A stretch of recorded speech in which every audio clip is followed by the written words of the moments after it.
मित्रों, आज हम चर्चा करेंगे एलिमेंट्स ऑफ कम्युनिकेशन पर, यानी कि संचार के तत्व या संचार के अवयव, संचार के विभिन्न तत्व या संचार के विभिन्न अवयव क्या है, इसकी संक्षिप्त चर्चा करने का प्रयास करूंगा। एलिमेंट्स ऑफ कम्युनिकेशन, इसको कंपोनेंट्स ऑफ कम्युनिकेशन भी कहते हैं, संचार के अवयव भी कहते हैं। तो जैसा कि हम जानते हैं कि communication is a process of bridging the gap between the source and the receiver. There are many definitions of communication. The earlier definition of communication was that it is a transfer from A to B, from one unit to another unit, from one person to another person, from one animal to another animal, from one animal to another human being, from one tree to another tree. है ना? Communication is not restricted to only human beings. आपको मैंने पहले भी बताया था कि मानव संचार में केवल मनुष्य के बीच संवाद होता है, लेकिन संचार एक बहुत बृहद और व्यापक शब्द है जिसमें निर्जीव चीज भी आपस में संवाद करती है। अगर एक डस्टर है या ये चौक है, इसके अंदर भी इंटरपर्सनल कम्युनिकेशन अगर आप जानते हैं, क्योंकि इसके अंदर मॉलिक्यूल्स हैं, एटम्स हैं, वो भी आपस में एक दूसरे को खींचते हैं।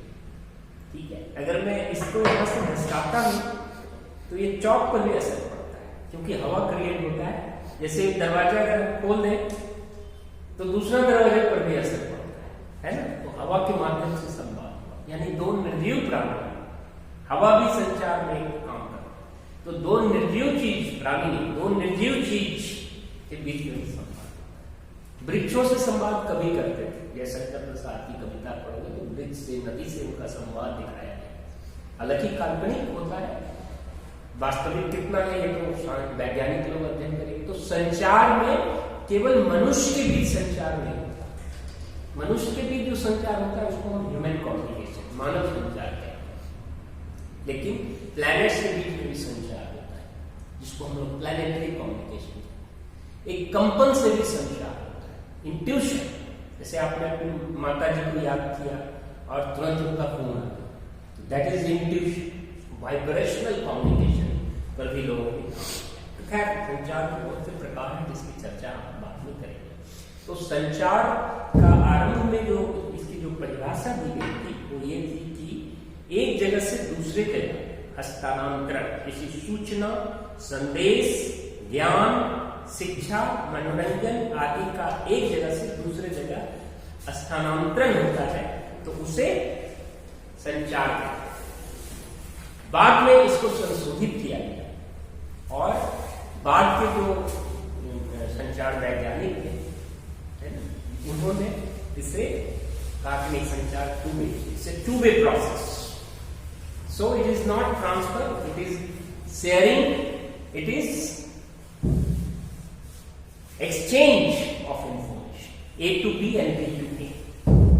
उसके बाद में डेविड बर्लो ने 1960 में कम्युनिकेशन को एक प्रोसेस है, ये मैं पहले आपको बता चुका हूं, लेकिन मैं संक्षेप में फिर से बता। सबके नाम है, पूरी टीम की शुरुआत में किन लोगों ने इसको स्थानांतरण परिभाषा का, फिर बाद में किन लोगों ने इसको एक्सचेंज डेफिनेशन या शेयरिंग डेफिनेशन का, और उसके बाद में David Berlo for the first time describe communication as a process in his book process of communication. उसकी किताब का नाम था प्रोसेस ऑफ कम्युनिकेशन। 1960 में उन्होंने इसको एक प्रोसेस ऑफ कम्युनिकेशन कहा। तो ये प्रोसेस कैसे होता है, इसी से संचार के तत्व का निर्माण है।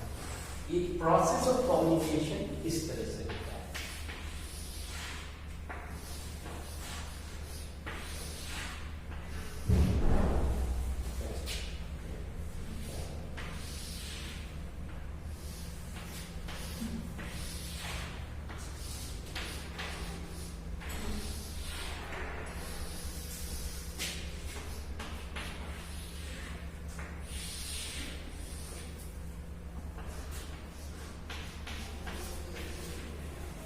तो इसमें एक प्रोसेस में सबसे पहले सोर्स होता है, सोर्स, एस फॉर सोर्स, जिसको संग्राहक कहते हैं। Source means one who initiates the communication process.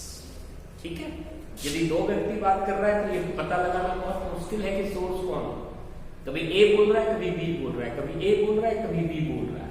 इतना जल्दी जल्दी मान लो दो मित्र बात कर रहे हैं तो सोर्स का पता लगाना बड़ा मुश्किल होता है।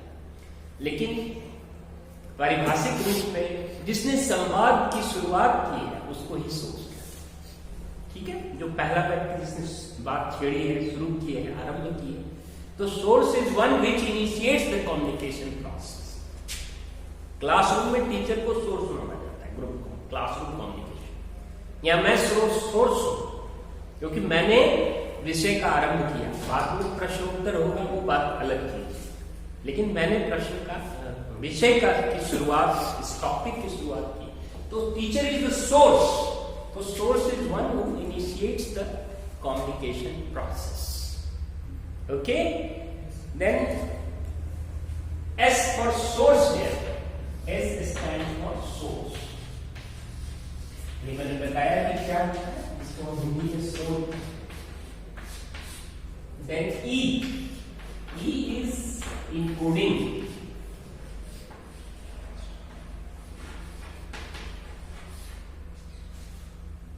जब सोर्स कोई संदेश किसी को देता है तो उसके दिमाग के अंदर, मान लो मानव है तो उसके दिमाग के अंदर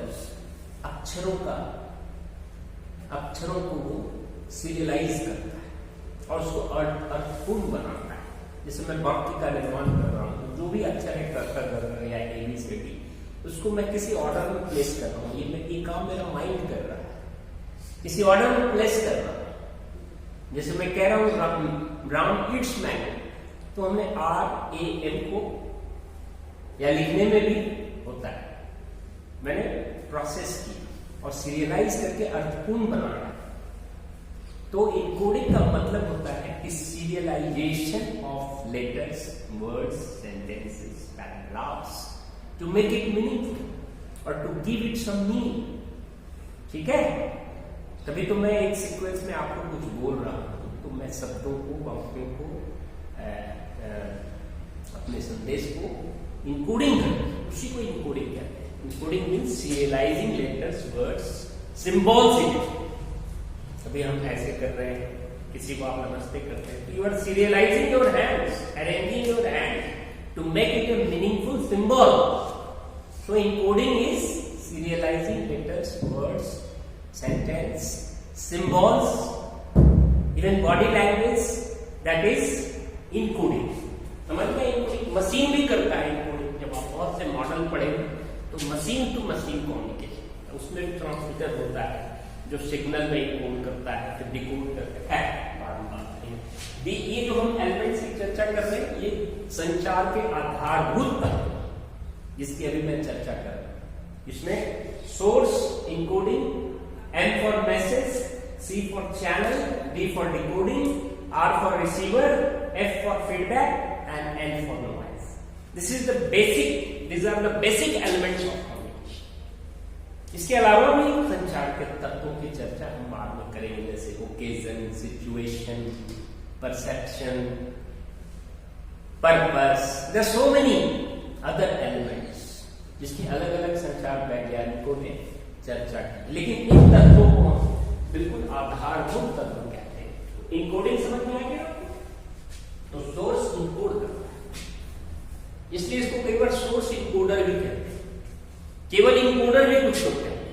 encoder means I am the source. You can call me source plus encoding और you can call me only encoder. And receiver को डिकोडर भी कह सकते हैं क्योंकि डिकोडिंग रिसीवर करता है। तो encoding relates to source and decoding relates to receiver. ठीक है, उसके बाद मैसेज, संदेश। मैसेज का मतलब संदेश। ये सोर्स कोई सूचना, कोई शिक्षा, कोई ज्ञान, कोई मनोरंजनात्मक पहलू अपनी भावनाओं को जब वह दूसरे तक पहुंचाने का प्रयास करता है तो जो उस बीच में जो उसके संदेश, एक प्रकार का सूचना, शिक्षा, इंग्लिश में कहते हैं information, knowledge, entertainment, feelings, emotions. These are all the message. Body language से मैसेज होता है तो वो feelings, emotions, expressions, that is different type. Then C stand for channel. C is channel. ये सब एलिमेंट्स हैं, इसको माध्यम भी कहते हैं. चैनल को मीडियम भी कह सकते हैं. ठीक है. चैनल क्या होता है? चैनल जैसे मास कम्युनिकेशन होता है तो television is a channel, radio is a channel, उसके माध्यम से आप तक संदेश पहुंचता है. Newspaper is a channel. Group communication कई बार माइक इज ए चैनल. तो channel is radio, TV, film, technology. These are all technology. Mass communication can not be done without technology. हालांकि आजकल तो दूसरे प्रकार के संचार में भी टेक्नोलॉजी का बहुत प्रयोग होता है. बड़ा हॉल है तो माइक इज ए टेक्नोलॉजी, तो माइक इज ए चैनल. अभी हम आपसे संचार कर रहे हैं, इसमें black board is a channel है ना. और लैंग्वेज भी एक चैनल है, भाषा भी एक चैनल है, माध्यम है. हम पढ़ा रहे हैं हिंदी या अंग्रेजी का प्रयोग या मिश्रित भाषा का प्रयोग कर रहे हैं, ये भी एक channel. Language is always a channel. Even body language, expressions our channel. Air is also a channel. अगर इस क्लासरूम से हम हवा को हटा दें तो हमारे संदेश, साउंड विल नॉट ट्रैवल. ठीक है. Water is also a channel. जो पनडुब्बी जहाज होते हैं और जो सैनिकों के, जो वायु सैनिक के जो जहाज होते हैं वो अंदर में चलते हैं समुद्र में, उनके बीच आपस में जो संवाद, चाहे टेक्नोलॉजी के माध्यम से, लेकिन अगर पानी ना हो तो संवाद नहीं हो. पानी एक संवाद के लिए बहुत कारक तत्व का काम करता है. ऐसे तो नमी हो जाता है तो आपका टेक्नोलॉजी कई बार फेल कर जाता है. हवाई संचार है ना, मॉइस्चर हो गया, बारिश हो गई तो आपका मोबाइल फेल कर जाता है. लेकिन वहां पर ऐसे टेक्नोलॉजी रखे जाते हैं जहां पानी एक चैनल का काम करता है. तो कहने का मतलब हुआ कि air is a channel, water is a channel, even light is a channel. मान लो कि एकदम अंधेरा हो गया तो आप ना तो मेरा फेशियल एक्सप्रेशन देख सकते, ना मैं आपका देख सकता, ना आप ब्लैक बोर्ड देख सकते. तो लाइट भी एक चैनल. ठीक है. चैनल का मतलब लोग केवल रेडियो, टीवी, फिल्म तक सीमित नहीं. चैनल बहुत सी चीजें हैं, लेकिन संक्षेप में मैंने बताया कि air is a channel, water is a channel, black board is a channel, mic is a channel, radio is a channel, TV is a channel, newspaper is a channel. तो चैनल तो सोर्स इनकोडिंग करके message तैयार करता है और उस message को channel के माध्यम से, ठीक है, वो अपने डेस्टिनेशन तक भेजता है, अपने गंतव्य स्थान, गंतव्य व्यक्ति, गंतव्य पदार्थ तक भेजता है, गंतव्य तकनीक तक भेजता है. तो ये डिकोडिंग होता है. डिकोडिंग का मतलब अर्थ निकालना. इनकोडिंग का मतलब व्यवस्थित करके, श्रृंखलाबद्ध करके उसको अर्थपूर्ण बनाना, शब्दों को, अक्षरों को, वाक्यों को. यहां अर्थ निकालना, वो उनको ग्रहण करके अर्थ निकालना है. So decoding is deriving the meaning. कई बार जो सोर्स अर्थ देता है, रिसीवर उसको उसी रूप में डिकोड नहीं कर पाता. उसका वही अर्थ, कई शब्द का अर्थ उसको अलग लगा देता है और फिर संचार के में रक्षा में हत्या हो. संचार असफल हो जाता है जब डिकोडिंग और इनकोडिंग ठीक ठाक नहीं होता. अच्छे संचार में इनकोडिंग और डिकोडिंग इक्वल होता है तो बहुत उसको सफल और प्रभावी संचार. हालांकि दोनों 100% इक्वल कभी नहीं होते, मैं इसकी चर्चा बाद में करूंगा, लेकिन फिर भी लगभग, है ना, ऑलमोस्ट इक्विवेलेंट हो जाए तो भी बहुत अच्छा संवाद. तो रिसीवर डिकोड करता है, यानी डेराइव्स द मीनिंग, अर्थ निकालता है रिसीवर. तो इसलिए इसको रिसीवर डिकोडर भी कहते हैं. केवल डिकोडर कहने का मतलब तो रिसीवर को ही डिकोडर कहते हैं, बिकॉज रिसीवर डिकोड्स. जैसे आधुनिक संचार वैज्ञानिकों ने सोर्स को एक स्थानांतरण कहा, उन्होंने फीडबैक की चर्चा नहीं की थी. बहुत से संचार मॉडल में भी आप देखोगे, जब आप उसकी निंदा करते हैं तो उन्होंने फीडबैक की चर्चा ही नहीं की. चाहे सैनन एंड बीवर हो, चाहे तुम्हारे लैसवेल हो, चाहे अरिस्टोटल हो, they have not talked about feedback. जबकि बर्लो ने, विल्बरस्टैंड ने, इन लोगों ने फीडबैक की. तो फीडबैक एक महत्वपूर्ण तत्व है, जो रिएक्शन, रीडर्स का जो रिएक्शन होता है, जो रिसीवर्स का जो रिएक्शन होता है, लिसनर्स का जो रिएक्शन होता है, व्यूअर्स का जो रिएक्शन होता है, उसको हम फीडबैक कहते हैं। रिसीवर्स के जो क्वेश्चन होते हैं वो भी फीडबैक है। सोर्स एक स्टिमुलस जनरेट करता है। सोर्स जो है साइकोलॉजी की भाषा में कहते हैं स्टिमुलस। टीचर क्लास में आया नहीं कि एक आपको स्टिमुलस, तो आप खड़े हो, गुड मॉर्निंग, जो भी किया, संवाद किया, तो stimulus generate. It is just like a chemical process कि आपने टीचर या कोई भी व्यक्ति क्लास में आया तो आपके अंदर एक सेंसेशन और आपने कुछ रिस्पॉन्स किया, चाहे बॉडी लैंग्वेज में ही। आपका मित्र भी आया, बेशक आप बैठे हैं, आपकी आंखें ऐसे बन जाए, कौन आया, कुछ आपके अंदर एक प्रतिक्रिया होगा, XYZ भी आएगा, you will react, that is your response. Not necessarily कि आप शब्दों में रिस्पॉन्ड करें, किसी रूप में आपके शारीरिक लक्षण में, आपके फेस में कुछ परिवर्तन है, just like a chemical gas. So that response, readers, receivers response is called feedback. Source generates stimulus, उसको हिंदी में उद्दीपन कहते हैं, और response को हिंदी में प्रत्युत्तर, response देता है। तो receiver gives the response, that is feedback. अब feedback पर हम अलग से, तो feedback एक बहुत महत्वपूर्ण तत्व है जो संचार की मूल्यांकन में महत्व, मेरा इफेक्टिव कितना अच्छा हुआ, मान लो मैंने पढ़ाया, आपको मेरी बात कितनी समझ में आई, ये आपके प्रश्न से या आपसे हम टेस्ट करेंगे, या परीक्षा देंगे तो मुझे पता चलेगा स्टूडेंट ने कितना सही लिखा। तो that is the feedback. Examination is also feedback of the teachers. बहुत सारे बच्चे फेल कर गए तो टीचर ने भी कुछ कमी कर दी है, ठीक है। तो कहने का मतलब ये हुआ कि इससे रीडर्स, रिसीवर्स क्वेश्चन और कमेंट और रिएक्शंस और रिस्पॉन्स और ऑब्स्ट्रक्शन और व्हाट एवर इज वे, जो रिसीवर रिस्पॉन्स जो देता है उसको हम फीडबैक कहते हैं, ठीक है। और एक और तत्व है जिसको हम कहते हैं डीप और डिकोडिंग। डिकोडिंग और इनकोडिंग की बहुत उपयुक्त हिंदी नहीं है, हम लोग डिकोडिंग ही लिखते हैं। आर फॉर रिसीवर, इसको संग्राहक है हिंदी में, संग्राहक, ग्राहक है तो कस्टमर हो जाएगा। और एफ फॉर फीडबैक, फीडबैक को हिंदी में कहते हैं प्रतिपुष्टि, अगर एग्जैक्ट हिंदी है इसकी तो प्रतिपुष्टि।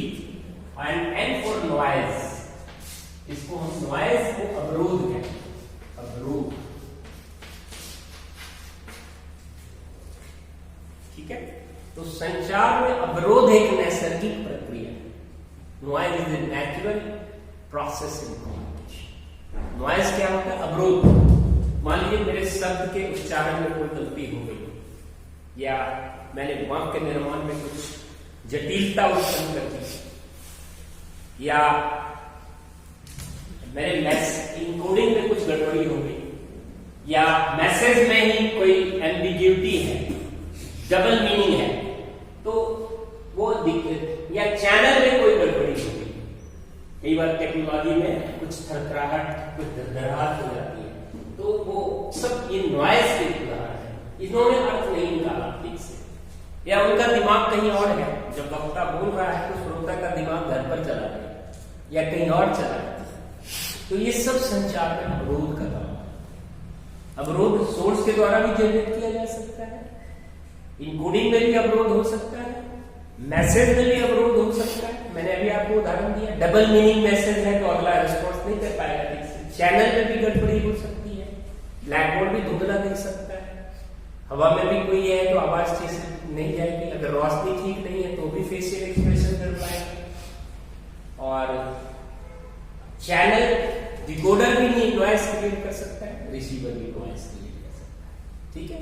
तो नॉइज को कहते हैं नेचुरल प्रोसेस से नॉइज कभी शून्य नहीं होता। अब ये शून्य नहीं होता, ये इसकी चर्चा कभी बाद में करेंगे जब हम नॉइज अलग से बताएं। आज तो एक संचार के तत्व में नॉइज यानी अवरोध, अवरोध भी बहुत प्रकार के होते हैं जिसकी चर्चा हम बाद में करेंगे।